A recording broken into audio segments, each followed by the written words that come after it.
Oh, we're just trying to get a hold of her. Felt like she wasn't feeling too good and pregnant, and they were just concerned. This is the police responding to a welfare check requested by Nicole Atkinson, a friend of Shannon Watts, who has been unreachable for quite a while. But what starts out as a puzzling case of a disappearance soon turns into one of the most shocking crimes that shook the nation. A happy marriage, 2 beautiful daughters, and another baby boy on the way. On the surface, Shannon Watts seemed to have it all. After meeting each other in 2010, they started dating, and by 2012, they were married. In 2015, they purchased a 5-bedroom home in Frederick, Colorado, and their happy little family consisted of herself, her husband Christopher Watts, their daughters Bella and Celeste, and their unborn son, Nico. From her posts on social media, it appeared that her life was nothing short of perfect. But in reality, their world was close to falling apart. Financial trouble struck them hard in 2015, and they had to file for bankruptcy. Marital tensions and a secret affair were threatening the very foundation of their marriage, and soon enough, the facade of a happy home would begin to crumble in the most horrifying way imaginable. It's August 13th, 2018, a seemingly ordinary morning in Frederick, Colorado. But nobody knew of a disaster that was about to unfold. A business trip this weekend. Right. And I dropped her off at 2 o'clock this morning. She's 15 weeks pregnant. She wasn't feeling well. Shannon had just returned home from a work trip, having been dropped off at approximately 1:48 a.m. in the morning on Monday by her friend Nicole Atkinson, who would later go on to report her as missing just a couple of hours later. She was very distraught over the weekend, wasn't eating normally or drinking, and we kept trying to force it on her because she's pregnant. Her husband and her supposedly are separating, but she didn't know this. She thought they were just having issues. He disclosed that to me today. Nicole also revealed that Shannon had been quite upset over the weekend and was speculating that she and her husband might be separating, hinting at trouble in their marriage. I don't see anything out of place. I'm not hearing kids. I'm not hearing anything. Their daughters, Bella and Celeste, aged 4 and 3 respectively, had spent the weekend at home with their father. However, it was later discovered that along with Shannon, their 2 daughters also seemed to have vanished without a trace. You'd think they were here, the kids or someone would respond though. An entire family, nowhere to be found. Something was definitely amiss. Shannon failed to show up for a scheduled doctor's appointment, and text messages went unanswered. Get a hold of her. I've called, I've texted. Her car's in the garage. Her shoes she wears every single day are by the front door. Shannon was supposed to turn up for a business meeting as well, failing which, Atkinson decided to turn up at her house at around 12:10 a.m. And when knocks at the door of the Watts residence and the ringing of the doorbell did not bring anyone to the door, Christopher Watts was contacted at his place of work, and Atkinson decided to notify the Frederick Police Department, prompting a welfare check at their home. During the welfare check, Christopher Watts complied with the police, and the search of their house revealed the following details. Her phone's here? Yeah. Her phone's...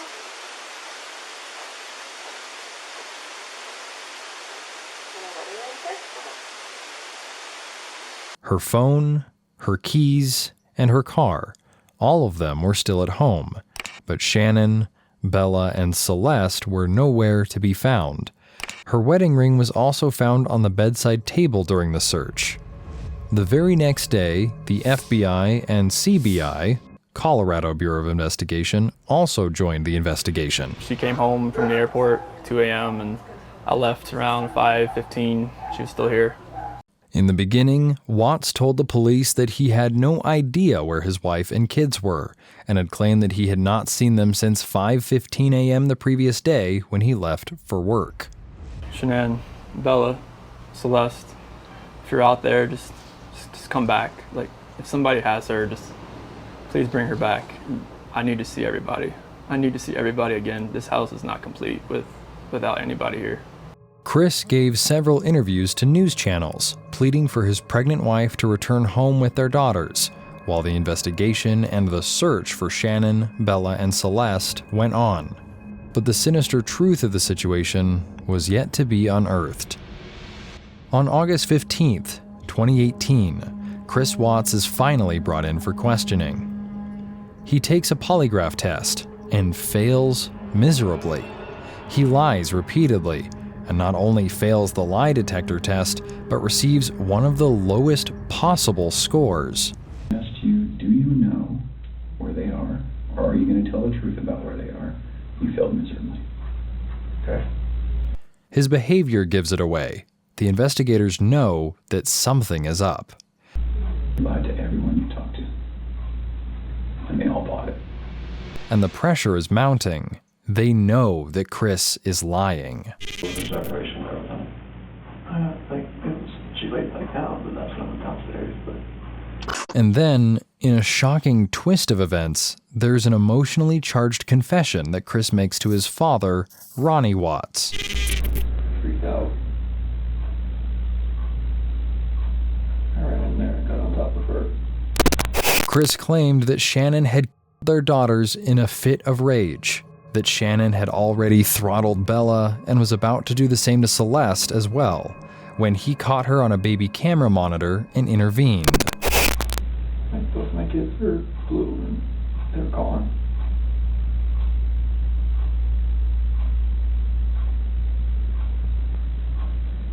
And I'm just like blind, just... I'm not that person, like, I'm just like, she hurt my kids. And his claim was that he had killed Shannon in retaliation, and as a father, he completely broke down, seeming to be truly distraught. I know you are. I know you came in today to do the right thing. He claimed that after Shannon, he drove out to an Anadarko oil field where he worked to dispose of their bodies. But investigators weren't buying it. The confession was not the full truth. So I think we're very, very close to the truth, but not quite there yet. On August 16th, 2018, the reality of the situation finally comes to light. Chris Watts was not a grieving husband and father. He was a cold-blooded, feigning innocence in order to get away with his heinous crime. But the jig was finally up. There was no running away from it anymore. Investigations had revealed that on August 13th, the security footage from a neighbor's house captured Christopher Watts loading a gas can into his pickup truck and backing it into the garage. The security footage revealed that after Shannon had returned from her work trip, she had never left the house again, and that proved all of Chris's claims to be false. He admitted to Shannon in their bed after an argument, but that was not even the worst of it. One by one, Chris stared his little girls, ignoring Bella's pleas. She said, no, Daddy. And that's the last thing she said. But Chris showed no mercy. When it was all over, he dumped their bodies into crude oil tanks and buried Shannon in a shallow grave at the oil site. But why? What would possibly drive a man to do something so sickening? The answer was horrifyingly simple. Chris Watts wanted a new life, but one without his family. Never say anything to him about anything about his kids being a problem, anything about his wife being a problem. Never. He had been having an affair with his coworker, Nicole Kessinger, and he believed that his family stood in the way of a happy life with Nicole. Chris and Shannon did not get along well, and their financial life was also troubling. Chris was struggling with finances, and now he had a third kid on the way, and I didn't know if he could afford another kid. Shannon was not responsive to this financial trouble. Chris always told me he wanted a third child and wanted a boy. I do not think I'm the only catalyst for the sequence of events. I do, however, believe that being in Chris's life may have accelerated the process. I feel money is the biggest catalyst for this event happening. I could not think of a reason for why Chris would have hurt his children. The only thing I could think of was that the kids may have seen him Shannon, so he chose to them as well. But rather than filing for divorce and just leaving, he made the unthinkable choice of erasing them entirely. August 21st, 2018.